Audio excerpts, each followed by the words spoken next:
Hello, people of the internet. You're tuned into episode 79 of the FlipScreen Games podcast, a weekly video game podcast where two British buds come together to discuss the wide, wide world of video games. I'm your host, joined as always by my good friend and co-host, Mr. Stephen Radford. Hello, hello. No Pete again this week. It's just the two of us holding it down for the UK.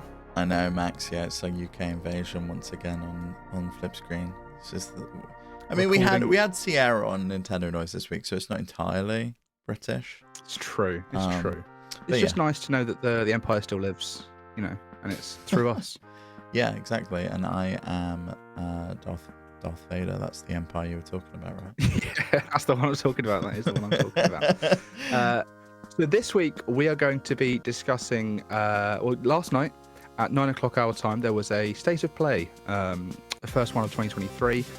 People went in with sort of middling expectations. PSVR 2 had just launched either that day or the day before, can't remember.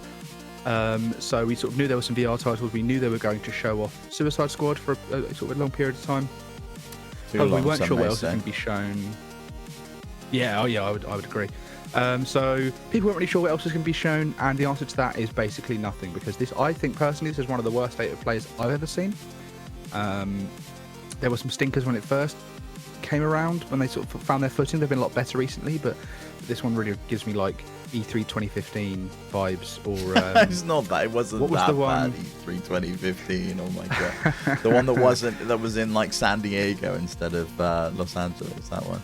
Maybe it was I remember the Nintendo E3 that year when they announced like Metro Prime Federation Force, and that was it. Because 2014 was massive, like for Nintendo, and yeah, that was But yeah, I mean, I forced my way through this. We're going to go over what was shown. We're not going to go too deep into a lot of this because personally I don't have a lot to say about some of this. I don't know about you, Steve, but we'll just sort of go through the list of what was shown, say whether we're interested or not, and if we've got something to say, we can just sort of go over and discuss it. How does that sound?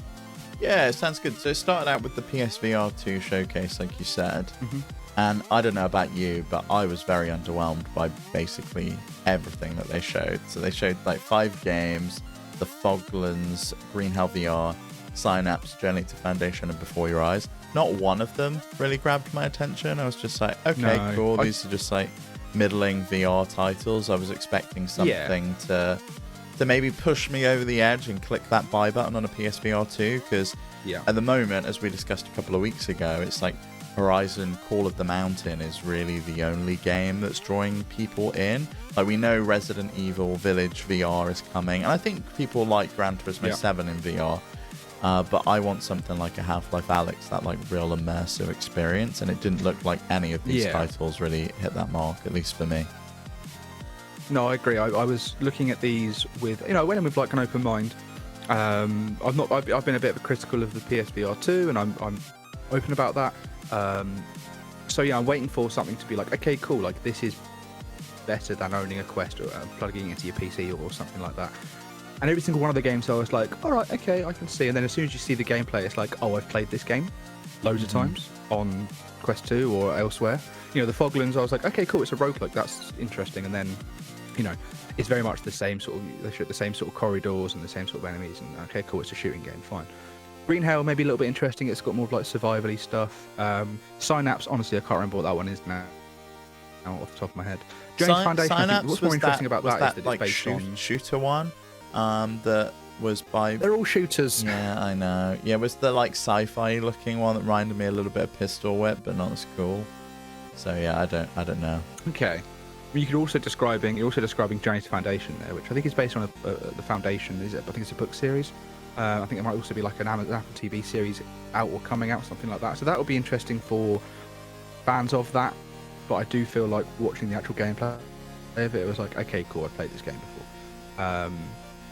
This didn't do a lot for me in terms of, it didn't get me jazzed for PSVR, but also none of these games, if it was a good game shown and they were like, this is also coming to Quest, I'd be like, cool, okay, I'll pick that up, or I'll pick it up on Steam and I'll play it like that. But not one of these games maybe go, cool, I want to play this game, let alone buy a whole headset to get it. So that's a bit of a shame. Like I think a bunch of these are coming to other platforms. The Foglands is on Steam. It's coming to PC VR.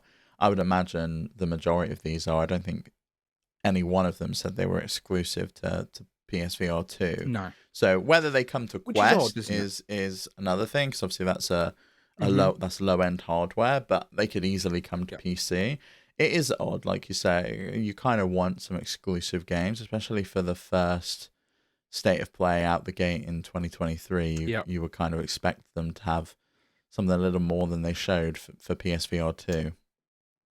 Whether you do something like you get Blueprint to remake a game like they do so well, but they remake a game and put it in VR and give up this really impressive like new like when they remade Resident Evil 4 for VR. You know, it's a game you know and love, but in a new way of playing it. You know, a new. Yeah. It's in VR. It's different. I mean, they've got Yeah, there was just none of that. Firesprite to do that. Like Firesprite worked on Horizon Call of the Mountain. They've All worked right.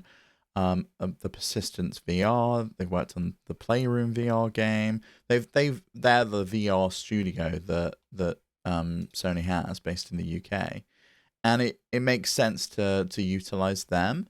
Obviously, they've been busy with Horizon Call of the Mountain, but you got to imagine the next project is underway, and Sony's not Yep. been shy of revealing their hand pretty early on to sell hardware.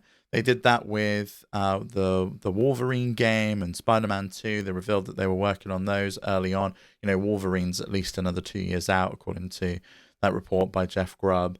So I think they're okay to reveal it if it sells hardware. Kind of expected something similar for PSVR 2. Like, what is the reason for me to invest $500 in this thing? And at the moment, I'm not really seeing any good reason to do that. No, I agree. And I think maybe it will take a couple of years. I mean, I know that Sony said their expectation or that the pre-orders hadn't met their expectations. Maybe like as they start to sort of put out more games, maybe that will change. But yeah, that sort of fell a bit flat for me. So let's move into some of the other games that were shown off that weren't VR games. There was actually quite a lot volume wise. There was quite a lot sort of shown off. Considering they had to dedicate 15 minutes of the show to Suicide Squad. But like, let me just sort of rattle Well, through the list they and see didn't what have to do what that. gets Like us. they chose to do that, and I think it was a mistake to do that. Oh, I agree. I agree. Yeah. So show of Destiny 2, Lightfall. I think it's a new expansion. We see Destiny as sort of a lot of these shows. I think, Yeah, those and nothing's trailers going to for drag me them are into that. always like just like if you're not into the game, they never show you gameplay. It's Yeah, always they a don't. cinematic. I'm just like, okay, it's like watching a World of Warcraft trailer. I just don't care about this. Yeah. Or when they do those massive like Final Fantasy 14, like it's like a 10-minute long video on E3, and you're like, okay, like put it on Netflix. I'll watch it there. They also, I think I'm going to pronounce this Chia. I think it is to Chia. I think Uh, it's Chaya. which Chia. Oh, okay. This sort of had like it was like a 3D platform where I had sort of like some Breath of the Wildy stuff in there. Is Um, this the one where you can like morph into other objects? I think we've seen this before, and you can kind of it's based. I don't really know. It wasn't really my bag. I think we've either seen this at a PlayStation no. event before, or we've seen it at a Nintendo Switch event. But yeah, it's got a release date. It's coming to PS Plus Extra on day one. At launch, which is interesting. But yeah, I think there was like hints in the trailer that you could more. I don't think I explicitly showed it, but there was a bit where the character sort of like is moving, and then it changes to a dolphin swimming, and then a bird flying. And I assume maybe you can do things like that. But yeah, there's definitely there's a parasail and stuff. So yeah, again, didn't do a ton for me, but it's cool that PS Plus is getting sort of day and date games for sort of what Game Pass is. One of their strengths is that they release games day and date, and maybe this isn't like a massive grab. It's not like an exclusive title, or it's not an This one in-house title, but it's apparently still nice to have games. is exclusive to PlayStation, so it's coming only to PlayStation 4, PlayStation 5, and Windows. So Oh, I didn't know. I I mean, guess that's still, why they're excited about it, is that it is an exclusive title, so they wanna kind of show it off. yeah, of course. Absolutely, yeah. And then sort of follow on from that PS Plus news, they also announced that Battlefield 2042, Minecraft Dungeons, and Code Vein are going to come to all PS Plus tiers in the way that you would used to be able. I find the wording's very confusing now for this, because last week when they announced that Horizon, Forbidden West, yeah, Yeah, when they yeah. announced that Horizon Forbidden West was coming to PS Plus, I was like, oh, do they mean can I get it with my base tier? Is it part of the No, free it's monthly that games middle that I keep? But tier. no, that's part of the sort of the Game Pass service. Yeah. Whereas these games are going to be, you can get them on the base tier. Are they the free games that you Battlefield, I remember get not. for the month, or are they? Yeah, so it's just like they Yes, still yeah, do yeah. that. It's like the These Xbox are the free games with games. gold thing. So you can still get the games for Yes, free. yeah. Do they still do that, Xbox? Xbox still do games with gold. Yeah, yeah. You get 3 free games every Yeah, month. didn't know that. Didn't know that. Cool. So next up, we've got Humanity. Now, do you have something to say about that, Steve? Yeah, this one's from the creators of Res and Tetris Effect. Looked interesting to me. I was quite excited about it. I don't know if it's got a musical element like their other games. I would imagine it probably does, but it looks like an environmental puzzler. I don't know if you played Ratchet and Clank Rift Apart, but it reminded me of the levels where you have That's to, the first thing I thought yeah, of. you have to move all of the like little creatures and the little puzzle levels. I really liked Yeah. those. I know They were Pete, Ratchet, weren't they? They were like Ratchet's yeah, potential. What could he be? Yeah. So there was like a constant stream of them, and yeah, change him a direction. It all very much seemed exactly like that. yeah, He but it's plays a like on dog. a That's pretty mass cool. scale. It also kind of reminds me of like what Yeah. Lemmings would be if it was in 3D, and I really wish PlayStation would resurrect Lemmings. They own the IP to that, and we've not had a Lemmings game in forever. So to see that, I thought was pretty cool, and obviously I like the studio. I loved Tetris Effect. I thought it was really cool. I think there's a VR element to this as well, if I'm not mistaken. I think it said PSVR 2 at the end of the trailer. So that's actually one game I would be excited to play, but I'm not going to pick up a headset just to play Humanity. Yeah. Yeah, I agree. Goodbye Volcano High was the next game, which we have seen before. I'm pretty sure they showed this off during the very first PlayStation 5 reveal. And even then, I wasn't hot on it. It very much seems like the kind of thing that Pete would enjoy. I But I'm really, this really highlighted doesn't do it this for me. because it is as close as I'm going to get to being in a band, and I really like it. Some of the rhythm elements very much remind me of how the rhythm elements in Hi-Fi Rush work. You know, when in Hi-Fi Rush you're kind of breaking down or opening like a chest or something, and it'll come up on the screen with like the circles, and you got to click the buttons in time. Very much seems similar to that, which I like. And then it seems like you've got to manage like social media and do like all sorts of stuff, and there's like a story element to it. So yeah, I quite liked the look of this game. I don't know if it's one I'll end up picking up, but I'm going to keep my eye on it. I think I liked the look of it when it was announced. The animal stuff reminds me of God, what's the game? It's like a side-scrolling game with one of the characters called Greg. I can't remember the name of it for the life of me. I was going to say it reminded me of like if Arthur was set in the prehistoric times. That's Oh what I was getting from yeah, it. maybe. I guess maybe it's got like prehistoric times vibes. Night in the Woods is the game They're I'm all thinking of. dinosaurs, aren't they? Oh, Night in the Woods. Aren't they? Are they all animals or are they all dinosaurs? It could be all dinosaurs. I don't know. Hang on. I think you're probably I'm right gonna that they're all live. dinosaurs, and that's why it's like volcanoes and stuff. It probably is set in the Oh yeah, I'm prehistoric gonna times. live search this. I'm seeing a lot of dinosaurs here, so yeah, I think it's they're all right. Okay, dinosaurs. it's dinosaurs, but I liked I thought the vibe was cool. Yeah, it doesn't. It doesn't grab me, but I'm sure. It's probably going to be one of those games that does end up surprising me.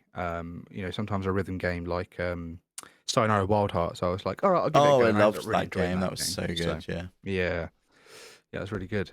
So yeah, there's definitely one that Pete I think is going to enjoy if he gets his hands on it. So next up, this is going to be a bit of a tongue twister. It's Naruto X Boruto Ultimate Ninja Storm Connections. I thought this was collection at first, and it was going to be like a I collection thought it of was games. too. But upon writing this down, it says Connections. Now I've never seen Naruto. I've no idea who Boruto is. Sounds like a knockoff Yeah, it's version the of Audi Naruto, but version still. of So Naruto. Yeah. yeah. This very much seems like. I mean, there's a lot of these sort of fighting games based on animes. There's Dragon Ball Z ones, there's Naruto ones, there's One Piece ones, there's loads of them, and this very much seems like another one of those. Again, this did nothing for me. I'm not a fan of the anime. I'm not a fan of any of the like those sort of fighting games. But I'm sure there's probably an audience out there. They pump them out, so there's definitely an audience out there for them. Next up, I think this is one that I thought you might be excited by. Very excited by. Which was and also, Baldur's Gate 3 coming to PS5. yeah, and also somewhat disappointed. So we've got a date now for Baldur's Gate 3. It's coming final release date on August 31st. I think we had that date already. because they announced a bunch of stuff for the PC version, including like a collector's edition. But we never had Mm-hmm. a console release. We didn't know if it was going to get a console release. And I'm really disappointed because it looks like it's exclusive to PlayStation and isn't going to be coming to other platforms. I loved playing Divinity Original Sin on Xbox. I've played it also on PlayStation. Mm-hmm. I've got Divinity Original Sin 2 on Switch, and it is right at home on a handheld console. And the fact that this is exclusive to PlayStation 5 is a bit disappointing to me, but I get that they've got to do what they need to do in order to fund these games. And I imagine Yes. Sony's pockets were pretty deep in funding it. I'm going to pick this one up on Steam Deck. I've been very excited about it for a very, very long time. I'm not going to buy the collector's edition for $270, but I am going to buy Baldur's Gate 3 on day one when it launches on August 31st. And there's a beta announced, right? As part of this, is that exclusive to PlayStation 2 or is that? It's been. No, okay. So there's like a new. Sorry, carry on. It's been in early access for a long time. And I don't think it's getting early access on PS5. It's coming and it's getting a full release on PS5. But if you want to play it, you can play it now in early access. I've not done that because I know the save doesn't carry over when the 1.0 release comes out. So I want to wait for day one, pick it up and play. Whether I get it on PS5 as well as PC, I don't know, because I know my sister's going to get it on PS5 and I'd like to play with her. Has got cross-save progression. I don't know if it has cross-play support. They've not announced that if it does. So it's exclusively next-gen. It's got split-screen co-op, cross-save progression, and DualSense support. But I don't think it has like cross-platform multiplayer, which is unfortunate. Yeah, well, I guess if you want to play it, you're going to have to double dip on this one, aren't you? Then. Yeah. I mean, cross save is great. Cross save is always great. Cross save is really cool. It was Divinity Original Sin was the first game on Switch that had cross save with Steam. You could like enter your Steam account details and it would transfer the save across, which was really cool. And I really hoped that more games would get that following Divinity Original Sin 2, but I don't actually know of any others that have done it, which is unfortunate. Hades. Oh, Hades did it as well. That's quite cool. Witcher 3. Okay, so there are Witcher 3 you can import I remember The Witcher 3 you could import before the game, or just when the game came out, you could import the game into the Switch, import your save file in, but there was something you could do with the settings that sort of unlocked things on the Switch, like you could change the system settings on the Switch version of it. I don't know if they patched that out, but that was an interesting interaction that I'm sure they weren't expecting. So the next game that they showed off at the State of Play was Wayfinder. I don't know why I said that as if I was about to lead it. I read the whole title, how I wrote it down here as if it was the title of the game. I was going to go into Wayfinder gameplay reveal, but no, they just revealed gameplay for a game called Wayfinder. What do you think of this one, if anything? Or shall I move on? Yeah, I didn't think a lot of this game, to be honest. I didn't really know what the hell it was, even before it was shown. Really reminds me of what was the Godfall, that kind of thing, where it's like a Godfall, like or like that Babylon's Fall game. Sort of like a hero-based, because there's the sort of multiple characters you can pick from, and I don't know if it's really an MMO, but I know it's multiplayer and it's like an ARPG. I think actually you probably might be right with Babylon's Fall in that it is like an action game as you would know it, but they've sort of put a bunch of sort of hero-based and RPG and multiplayer elements into it. I don't know if it's MMO. I think it's just going to be like... It looked MMO. It definitely looked like it was at least like a live service game. No way it's not. Yeah. No way it's not a live service, but yeah, you can join the closed beta on PC and PlayStation now. It just doesn't do anything for me. I think purely because there are games like this that I have been excited for in the past, and then when they've launched, I've not enjoyed them, and I'm thinking, right, I'll just not. Yeah, like Platinum couldn't make their game Babylon's Fall work. Yeah. So, God, what a huge shame.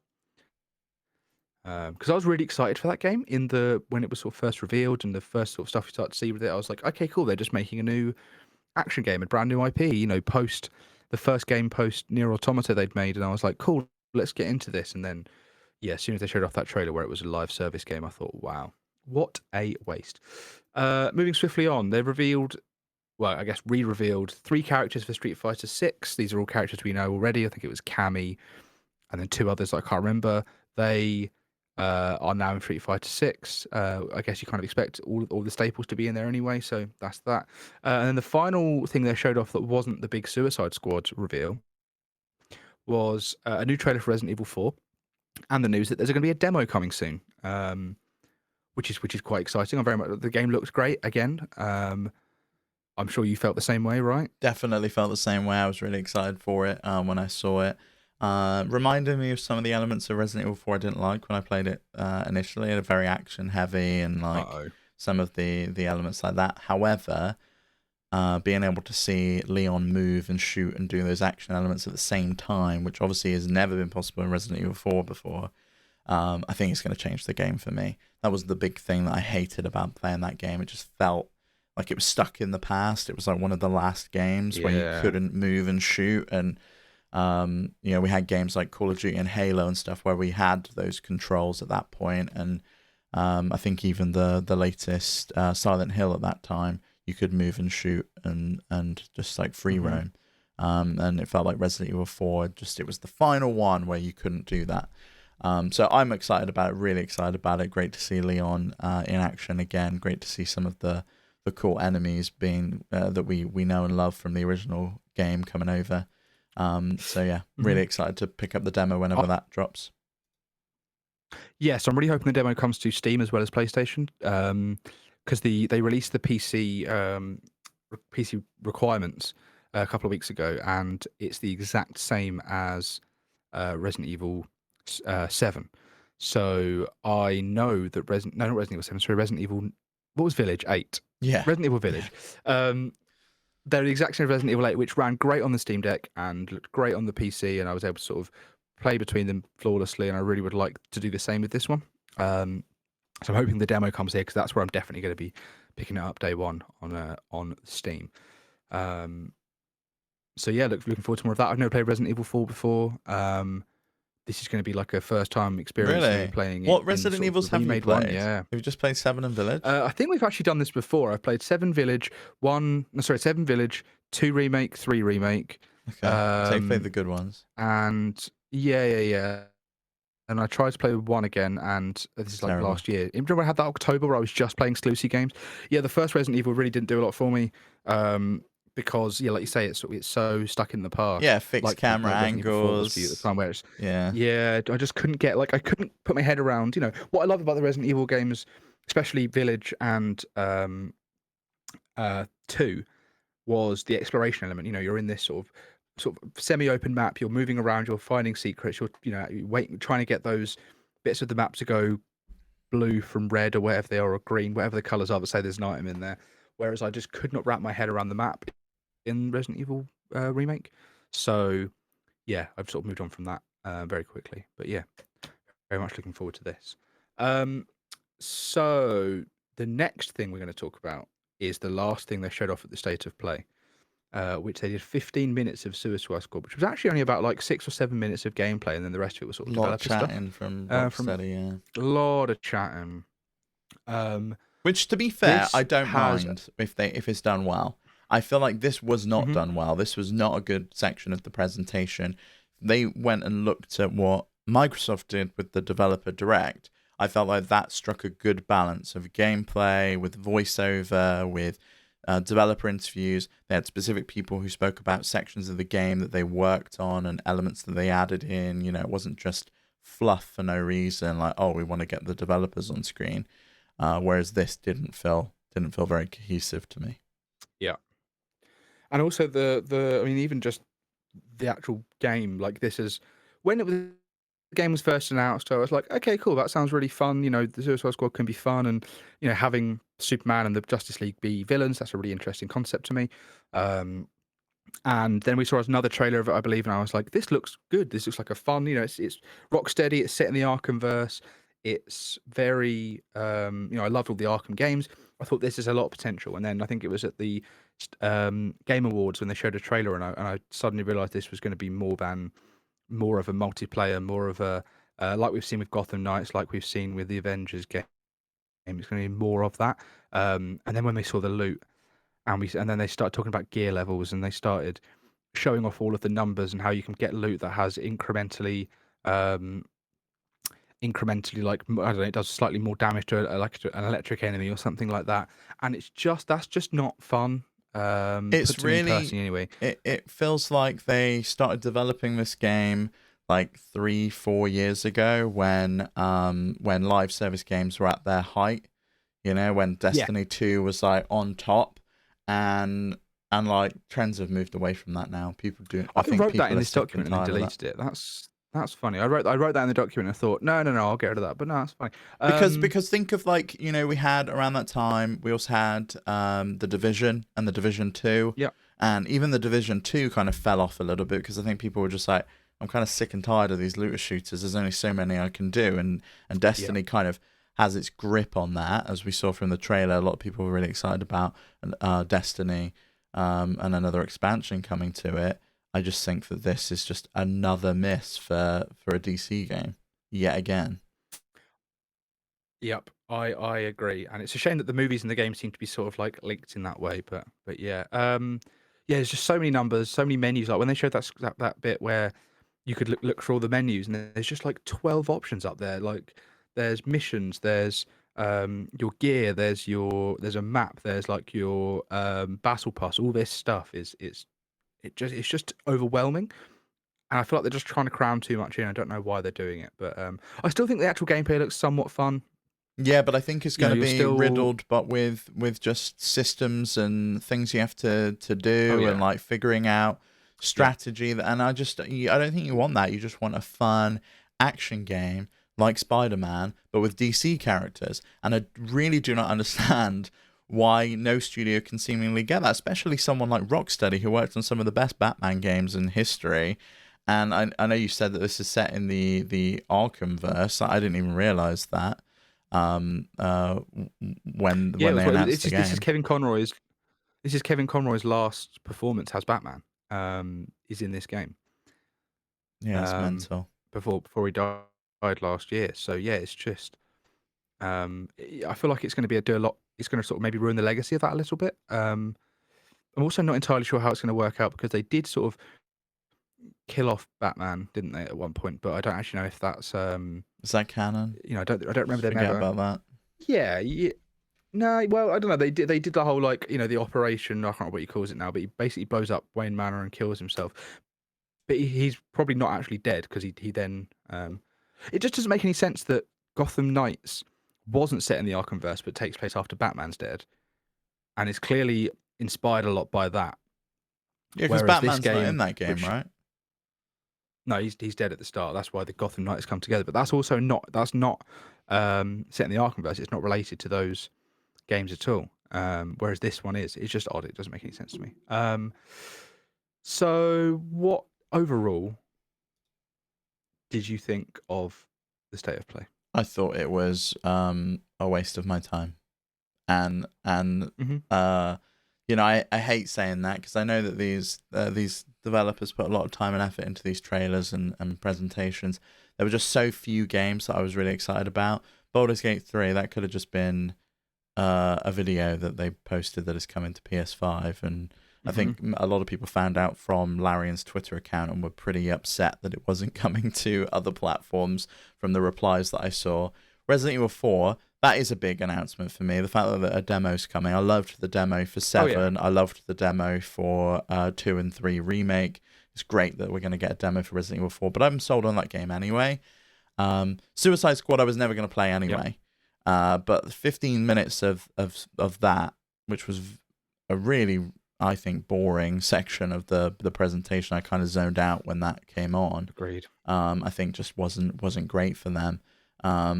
I feel like we don't really know what Sony's got going on, other than PSVR 2 and other than Spider-Man 2. What's their plans for this year? Are we going to see more at E3, or is that it? We've got nothing else from them this year. Yeah, I really thought that there would be like a focus on VR from them. Brand new hardware. They're going to start pushing things out. Announce even if they just announce games that are like, oh, like we're doing a, I don't know, Last of Us VR game. expect more later this year. Like, cool, great, there's something to look forward to, but to release a brand new piece of hardware with only like 1 or 2 exclusive games, if you count GT7, and a bunch of stuff you could already get elsewhere or that was already on PSVR 1, you just have to rebuy it. Well, plus we know GT7's Um, coming to PC at some point based on the Nvidia link, and everything's come true from that Nvidia oh, leak. right. So is the Hmm. VR section gonna come to PC as well? I would imagine yes, because why would you leave that out if it's in the port? Yeah, good point. It's another exclusive gone then. Yeah, like it's just odd to me that they haven't then pushed on that, because it's not like they have anything else going. Like you say, Spider-Man 2 is the only real big game they've got coming out this year, and this is a big year for them. The consoles are finally available, and I know they're doing very well, and they're obviously selling very well. And they keep doing better every sort of month we hear, or every quarter we hear from PlayStation. Oh, we've sold this many, this many, this many. But as someone who owns a PlayStation 5 and hasn't had a reason to turn it on for a little while, as soon as I finished Ragnarok, I lent it to a friend. Now my girlfriend's borrowing it, and I have no current reason to want that back until Spider-Man 2 comes out, um, which is a shame, because I sort of felt like that about the PlayStation 5 through most of its life cycle. Of like, cool, I've played Demon Souls and Mars Morales at launch, and cool, I've played when I played Returnal, I was like, yeah, great, this is good. These are the exclusives I want to play it for. And since then, every other game has been like, oh, I can just get it on Steam, And I think that's your or I could get it problem, on right? PlayStation. That's fine. You're the outlier who has a PC and plays most of your games on PC and picks up the Yeah, third party titles on PC. Whereas I think a lot of yeah, PlayStation owners, that is the source of where they play their games. And they will be excited by a bunch of these. They're going to be picking out Resident Evil 4 on PlayStation rather than on PC, like you said you will. They'll probably pick Baldur's Gate 3 up on PlayStation rather than on PC. So I think there is enough there. We've had some big titles this year. Obviously, the Wizard game come out, and that seemed to be doing really well. Forspoken's obviously been a big flop for them, which is a bit of a shame, because I think that could have been big. But Final Fantasy's coming to PlayStation this year, and that is an exclusive title to hmm PlayStation. We've got the that's true. second That's part true. of They're not on Final PC Fantasy at all, 7. no? They are on PC, but I think it's going to come later to PC. Like Final Fantasy Okay, 7 nice. Remastered came, I think it was a year later to the Epic Game Store, and then another year after that to Yeah, Steam. yeah. So it may come day and date. I'm not sure. I think they've only announced it for PS5 at the moment, so that one isn't a true exclusive, and I think that will get a lot of people to put their PS5 back on. Yeah. Well, I mean, still, it could all be that, when it comes to, by the time it comes to E3 and Sony doing their own thing, they sort of have some more back half of the game announcements. So maybe it could even be that at the end of the year we see that a Sony game, a PlayStation 5 game, ends up being Game of the Year. You think However, that's going to happen with Tears of the Kingdom coming out this year? you never know. It was an attempt at a segue, but you never know. Um, I was going to say, because last year they didn't have a Game of the Year because Elden Ring was Game of the Year, and last night, just after, or overnight for us while we were asleep, um, the Dice Awards were happening in America, and Elden Ring won its Game of the Year, which is obviously pretty big for Elden Ring. It won Game of the Year at the Game Awards as well. Um, Now, originally, this wasn't going to be talking about that. That's just a little addition. But actually, the news I wanted to discuss is that the game has actually sold 20 million copies in its first year of being alive on this earth. Its first 12 months. Sorry, we're talking baby terms about games. Yeah, I this did that bit seems yesterday, really didn't I? like the Breakthrough Souls game.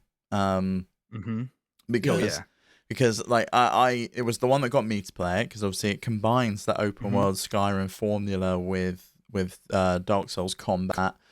And I know you've got here, as of 2020, the entire Dark Souls series has sold 27 million. So I mean that's a game with a very long history, and the fact that Yeah. Elden Ring in just a year sold 20 million copies is insane, absolutely insane. It is. It's strange to me that a developer as um, sort of storied and old and popular, and or not popular, like well loved, as From Software, can have a breakout game only last year. Like it's taken. Sekiro was a fantastic game. Viewers loved it. All the Dark Souls games, fantastic. Bloodborne, fantastic. All of these games that people love and they cherish them, and they're such high quality. It's only now that they've released a game that sort of hit the big big names in a way that other games have. Yeah, this is really impressive, and I think it's great for From Software, and I think it's great for us because it means they're going to do more like this. We're going to start to see more sort of Elden Ring style games, maybe, or I mean, then again, people have been saying they're going to do Bloodborne for 8 years now, so whatever. I think they're probably going to do Bloodborne, but that's in Sony's court somewhat as well, isn't it? I think Bloodborne PC is probably going to happen at some point. It makes sense for them to maybe give that to Bluepoint and also just bring that over to PC. And while FromSoft works on a Bloodborne sequel, let's get like a PS5 version of that game that runs at like 60 FPS with great graphics, looks like Demon's Souls. I think that would be really nice.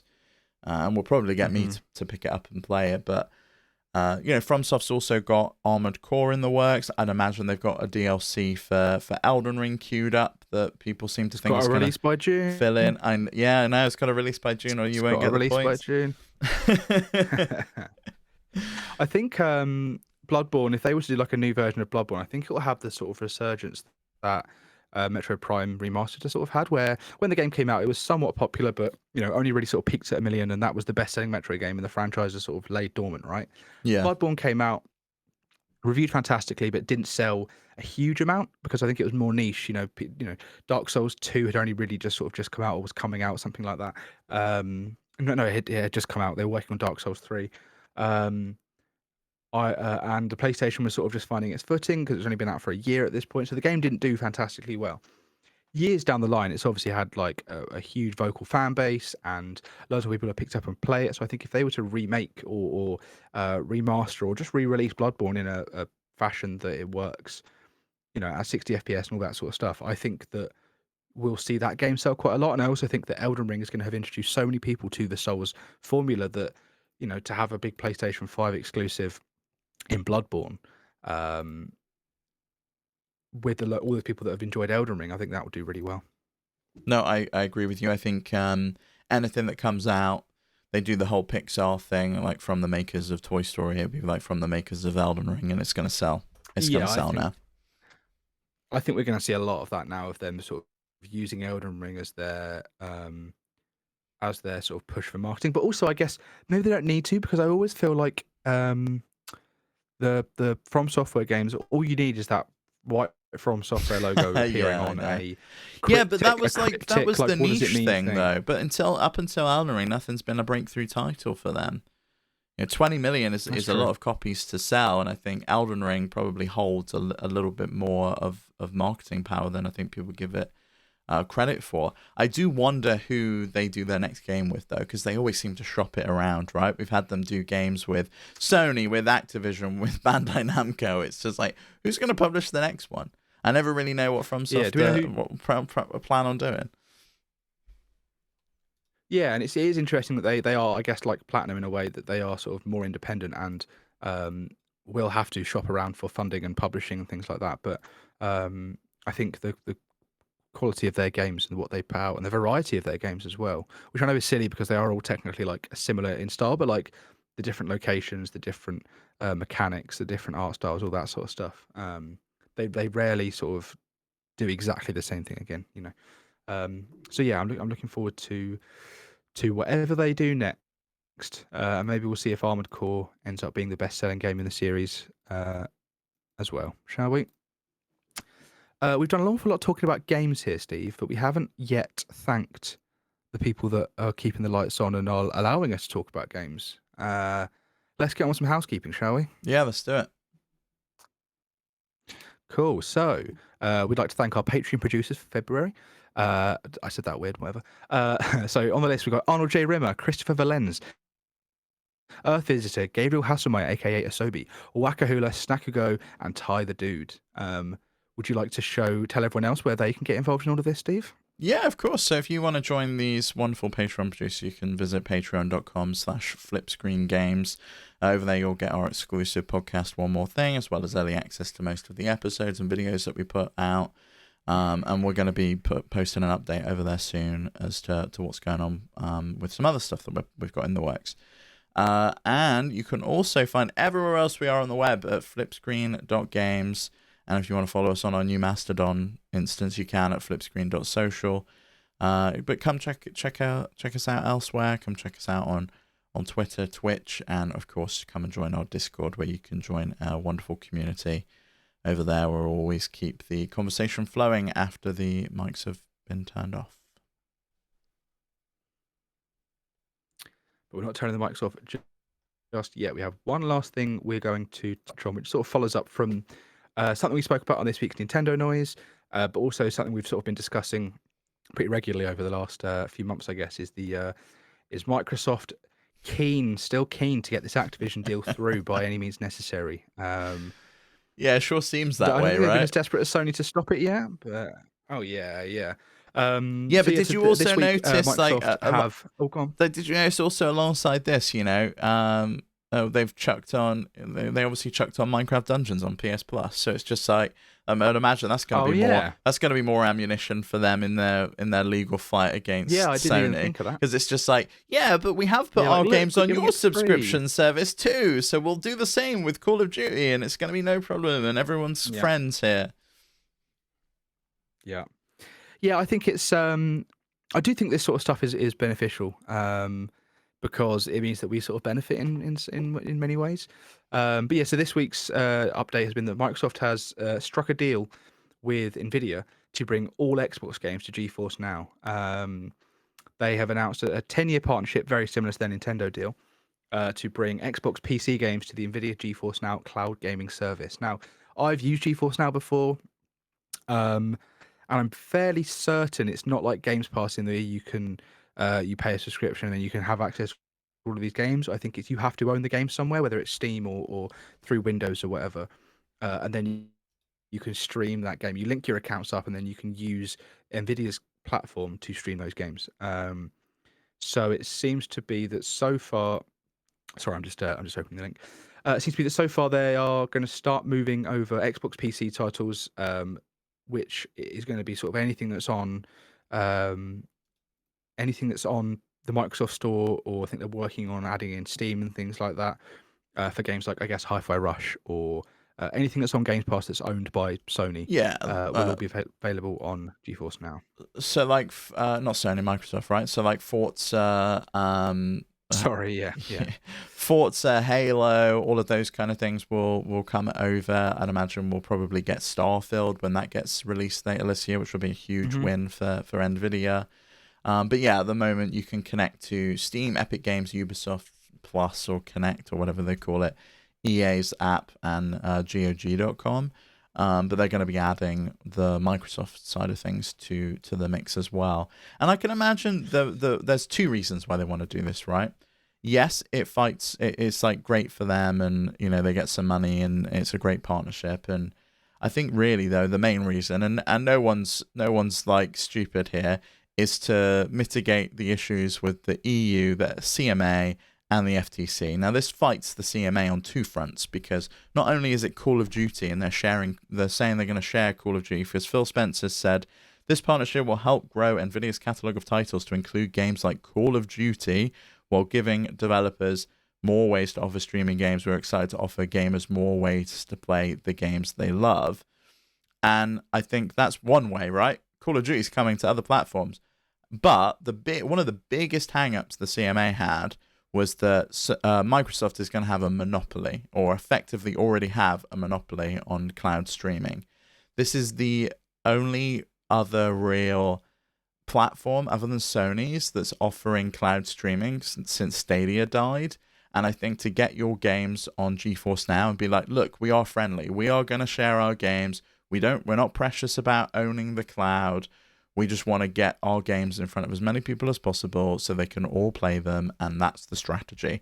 I don't think that is their strategy. I think their strategy is we want to own cloud gaming, and I think NVIDIA's system, because it's a bit more cumbersome, and it is like you've got to connect to these services and then you can play the games. It's not like Xbox is where you open up a browser and you click play and it's fine. You've got to download the GeForce Now app. You've got to set it all up. It's got some weird concessions where you can only play for a limited amount of time, so you can only play for 6 hours at a time.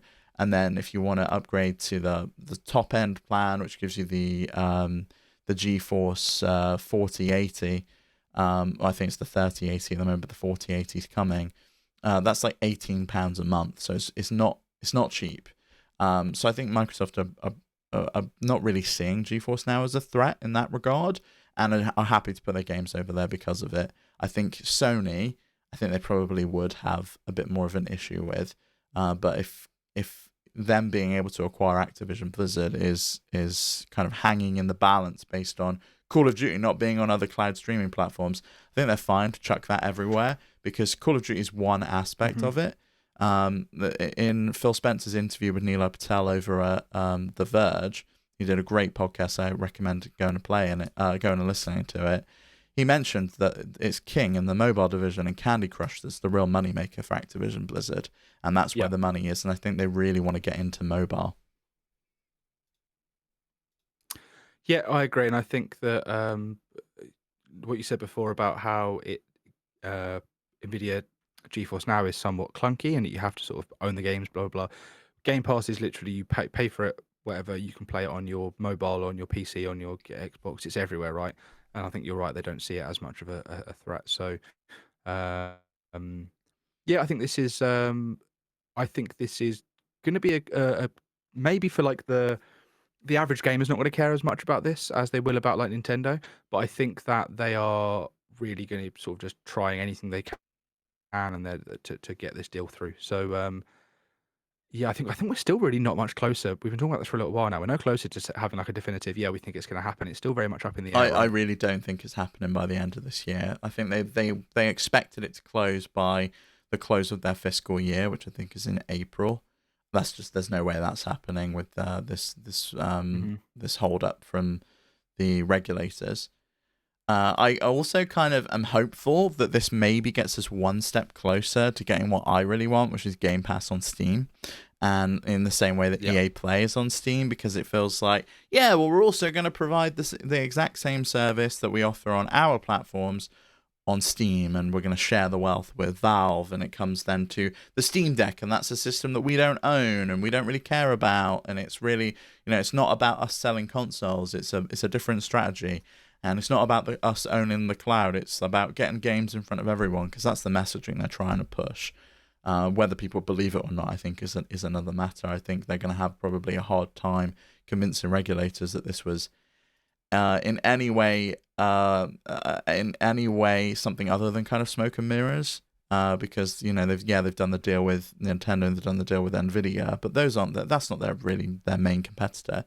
Their main competitor is Sony, and I don't think Sony really wants to do the deal with them for this, because we don't know what it is, what it costs behind the scenes. I imagine it's not a free deal. It's not just Microsoft going, here, you get this and we want nothing in return. There's going to be something that's coming back their way. They're a business at the end of the day, and they're in it to make money.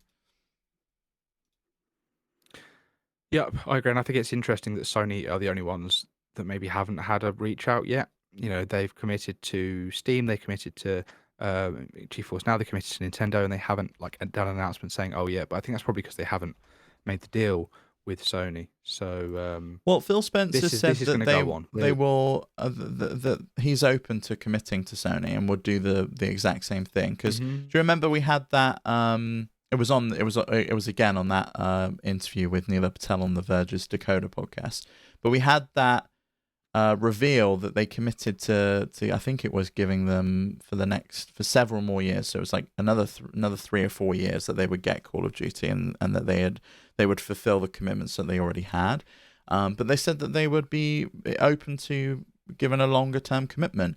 Phil Spencer said they couldn't just do it in perpetuity, where you just we'll always give you Call of Duty, because it's that's not how business works. But they've clearly now demonstrated that 10 years is a long period of time. That takes us well into the next generation at this point, because we're coming up to 3 years in this generation. Even if this generation goes for another 7 years, we're 3 more years into the next gen before the deal with Call of Duty ends. and Sony's in the business of selling boxes. They've not yet transitioned to a cloud, like a robust cloud strategy. Yeah, they've got PlayStation Plus, and PlayStation Now's gone, and it's kind of been merged into one. But I don't think it comes anywhere close to Game Pass. I agree with you 100%. And I just don't think anything's going to get me to subscribe to the Sony one. But I have a Game Pass subscription. There's just enough on there that is keeping me wanting to do it. I think there's one thing that would get you to. I think there's one thing that would get you to subscribe to PlayStation Plus, and that would be if they did the day and date thing, like Microsoft does. If it was day and date, yeah, you get God of War Ragnarok, you get Spider-Man 2, you get Horizon Forbidden West or The Last of Us Part 1 or any of these big PlayStation 5 titles. If you got those day one, that would get me to subscribe. I think when God of War Ragnarok comes to PlayStation Plus, I probably will end up playing God of War and God of War Ragnarok and just subscribe for a couple of months. I feel like Sony values their IP too much to do that personally. They're $70 games. They are, they have this sort of mystique about them for some reason. So I think that they value their IP too much to say, look, you can buy God of War or you can just subscribe to our service. I think they're going to want to keep that, like, buy the physical release, post a photo of your physical game, like all that sort of stuff. Oh, I got my latest game. I don't know. I've never understood that mentality, though, especially as they're moving over to being like a digital-only storefront. They've got the digital edition. There's the rumor from Insider Gaming and Tom over there that we're going to get a new version of the console. It's going to be digital only, and you can buy the add-on drive that goes with it if you want to. They don't really want physical sales, I don't think. And they already shut down selling digital codes at third-party retailers. They want to try and push them out of the mix and control everything in the same way that Steam does and kind of own that market. And subscriptions is one way to do it. Xbox has been very successful in transitioning from selling copies of games. And we spoke about it on last week's episode that it has completely cannibalized their sales, as they revealed to the regulators. And I think that's only going to continue. And Sony kind of needs to get on board if this is where everything's kind of moving towards, I think. Yep, I agree. And I guess we'll just have to wait and see and discuss this yet another week, as we often seem to do. I think we've touched on everything I wanted to touch on this week. What about you, Steve? Yeah, I think so. But yeah, middling PlayStation state of play and some potential blows to PlayStation from Microsoft. So not a great week for them, really. Yep, but hey ho, they just launched VR2, so I'm sure they're happy anyway. Well, thanks to everyone for listening. I forget the bit you have to at the end here before I say goodbye. So, Steve, would you like to tell everyone where they can find us? You can find us over on FlipScreen.games. You'll find us everywhere around the web, including our Patreon, our Discord, our Twitch, our Twitter account. Go follow us at FlipScreen.social. If you're looking for a Mastodon instance and you want to join a group of gamers and nerds, you can head over there. And don't forget to leave us your opinions down in the comments. If you're watching over on youtube.com/FlipScreenGames, let us know what you think about the state of play. And if you think that the Microsoft deal is going to go through, do you think they're going to be owning Activision Blizzard as Pete predicted by the end of 2023? I'm not so sure myself. I agree with you there. Yeah, great. Well, thanks for listening, and thanks for talking with me, Steve. I've been Max, he's been Steve, whatever it is that Pete does at the end of these. I'm going to nail this next week. Next week I'm going to have this now, and I'm going to know exactly what I need to say, and it's all going to be good. Hosting's new to me. Thank you very much, and we'll catch you on the next one. Goodbye, everyone.